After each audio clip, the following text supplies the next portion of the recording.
Hello there everyone and welcome back to the channel. As you can see, we're finally out on the golf course here at Howley Hall playing some holes with the new RTX6 Tour Rack wedges from Cleveland. So many of you will have Cleveland wedges in the bag. I've certainly had them before throughout the years and really wanted to try the new RTX6, particularly in this Tour Rack finish, because I just think it looks absolutely awesome. Those of you that are avid followers of the PGA Tour, Live and DP World Tour will know that a lot of players use Cleveland wedges, namely Brooks Koepka, who uses these ones. So I wanted to get my hands on them, try them out on the golf course here and see exactly what they're all about. So before we go into hitting them, let's have a bit of a chat about the tech.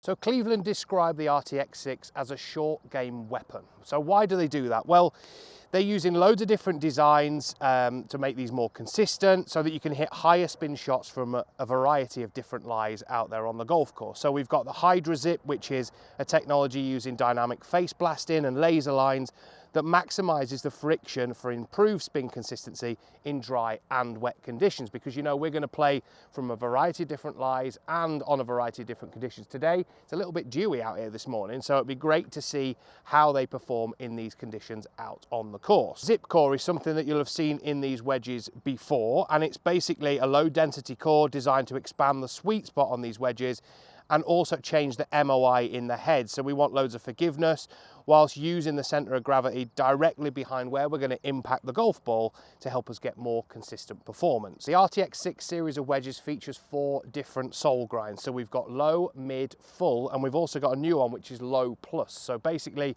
it's adding a couple of degrees of bounce into the sand and lob wedges to make them a bit more versatile, particularly when we're playing bunker shots. So that gives you a bit of a feel for the technology. We can see some of the milling on the face here, which I'm pretty impressed about, goes all the way to the toe, which I think this might make this play a little bit like a full face wedge, even though the grooves don't go all the way across, because we're still getting that bit of milling and bit of purchase on the golf ball, even if we don't strike it well. Certainly when I hit miss strikes with wedges, they tend to be a bit towards the toe end of the golf club there. So hopefully these will help me out a little bit. So let's get out here, we'll play a variety of different shots, pitches, chips around the greens and bunker shots, and tell you exactly what we think while we're doing it.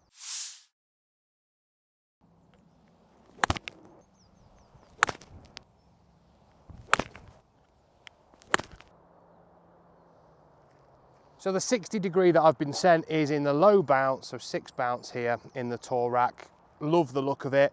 I've just hit some pitch shots in from the fairway, which you've seen there, which absolutely love the feel of it through the turf as well. I mean, I normally go for a bit more bounce than this in the 60. The one I currently have is 12, so it's double the amount of this one, purely because I like to play it out of bunkers, and I also tend to take quite big divots with a lob wedge as well, so I want something that's gonna go through the turf, and I tend to play softer golf courses. So these are all things that you can think about when you're actually selecting a wedge or being fitted for a wedge, which I very much recommend you do. We've got a video coming up pretty soon where I went and got fitted for some wedges, and you can check that out.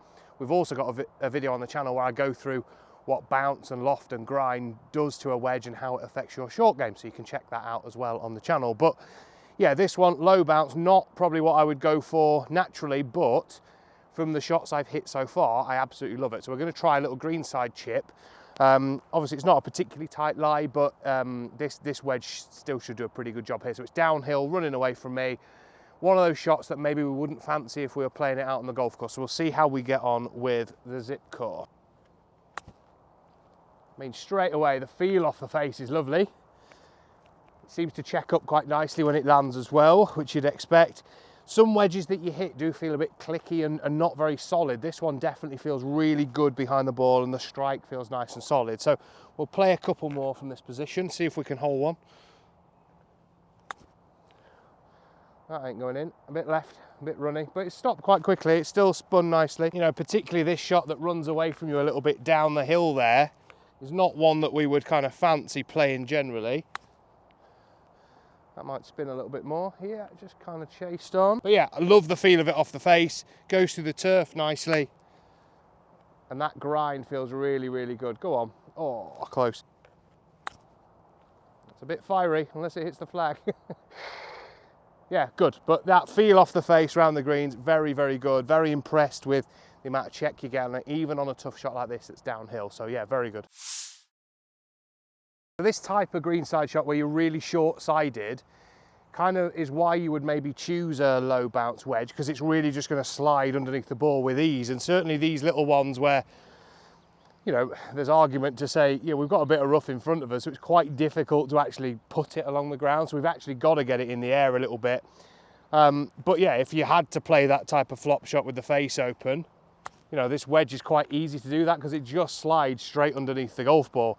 That kind of sole grind that it's got and the 6 bounce just lends itself very, very well to the club almost dropping underneath it and just really getting under the golf ball and getting it stopping quite quickly. So again, if you play a lot of shots like that, or if your golf course leaves you a lot of shots like this, potentially something lower bounce that you can play those shots with might help you. So the 50 degree that I've got here is in the mid bounce, 10 bounce on this one. So this is obviously a club we're going to take divots with, we're going to hit probably more fuller swings with as well. So we probably need that little bit more bounce on this wedge to help us with that. So we've got about 120 yards, which is kind of my 50 degree yardage really. Bit of wind off the right and it's a little bit into, so it's going to be a good one to get there. See if we can just set it out middle of the green and just let the wind drift it back in.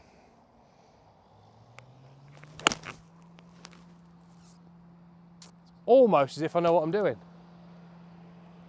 That'd be quite close, I think.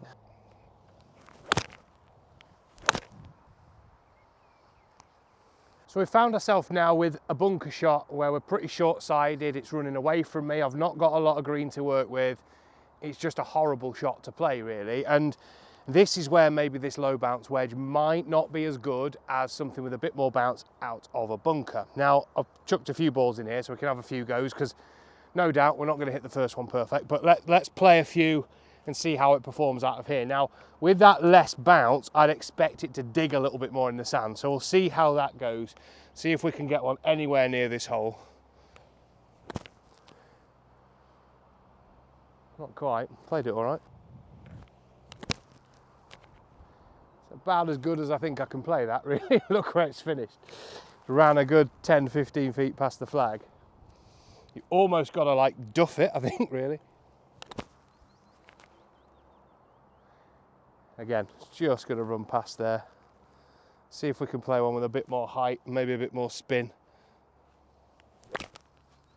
That's the risk. It's just bottomed out and dug on me. Pretty much finished in the same place. Again, that's about as good as I can play it strike-wise. So yeah, I mean, it is a really, it's not digging anywhere near as much as I expected it to, actually. It's kind of splashing it out quite well. But I've just picked an unbelievably difficult shot for myself to hit here. Go in. Oh. Again, I think something like a 10-footer is probably the best you can hope for here, because the other one is that little duff in the end of the bunker, and we don't want to be faced with this shot again, do we? But yeah, you know, we can see really on the sole how it's going into the sand. It's actually quite good and using more of the sole than I expected to be honest. And certainly the way that those bunker shots came out weren't too dissimilar to what I'd expect from my own wedge, which has got a lot more bounce on it. So it is pretty versatile from a lot of different lies. So we've got ourselves a little greenside chip shot here. Again, it's running away from me. It's pretty quick. We've got a much tighter lie this time. So this is where this wedge should be quite good at being able to get to the bottom of the ball and being able to help me play this shot a little bit more effectively. But it's still not an easy one I've picked. It's got a bit of break off the left there as well. See, it's just kicked away that way, but again, nice bit of check on it as it landed. See if we can set one out a little bit further left. Yeah, we can see that little bit of check and then it just releases, doesn't it? About 3 or 4 feet past the hole, that one. That should be a bit closer. Get in. Oh! The amount of check you get on these ones around the green, that one's going to check up. Is very, very good as well, very impressive. Certainly what you'd expect from a premium wedge like this.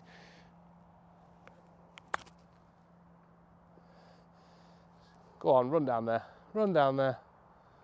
Pretty good. Be happy with most of them really, but yeah, it certainly feels great off the face. It really does slide under that golf ball quite easily when you're playing these greenside chips.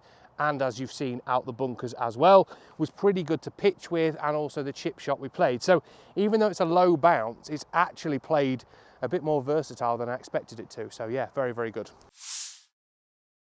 So now, having had chance to get out on the course with these wedges, play a variety of different shots from the sort of long 120-yard pitch shot in with the 50 and the mid bounce to some of the more intricate ones around the green with the 60 low bounce, I think they're very, very good. Certainly very surprised by the 60 and how versatile it was in that low bounce and the types of shots I was able to hit around the greens, out the bunkers.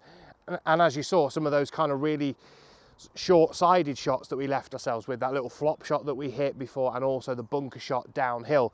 I found them very, very easy to use. Was expecting this to dig a lot when we hit the bunker shots and it didn't do that. And as you would imagine, it performed fantastically well with those little chips on the side of the green there where we've got quite a tight lie, because that's really what it's designed to do. But the RTX6 zip core wedge is extremely good quality, and it's something that you should probably consider with your next purchase. I think it feels more solid, and I don't think that's a negative. I think that, for me, that's what I look for in a wedge. I want the strike to feel really, really solid when I hit it. And some wedges that you get out there don't do that. And I think that's that technology that they use in the zip core here, getting that CG and MOI right behind that hitting area to make these wedges feel fantastic. Let us know if you've got Cleveland wedges at the moment. Do you have some of the older models? Have you got RTX6? Let us know. But certainly from what I've seen out on the golf course today, these would definitely be ones that I would put into play and put in my bag. Hopefully you've enjoyed that review. It's been great to get out here and test them. If you've got any comments, drop them below as well. Let us know what you think about these wedges and the current ones that you use. If you want any information or advice on the bounce and loft you should be using, ask away as well. We're always there to answer your questions. Hopefully you've enjoyed that, and we'll see you all very soon.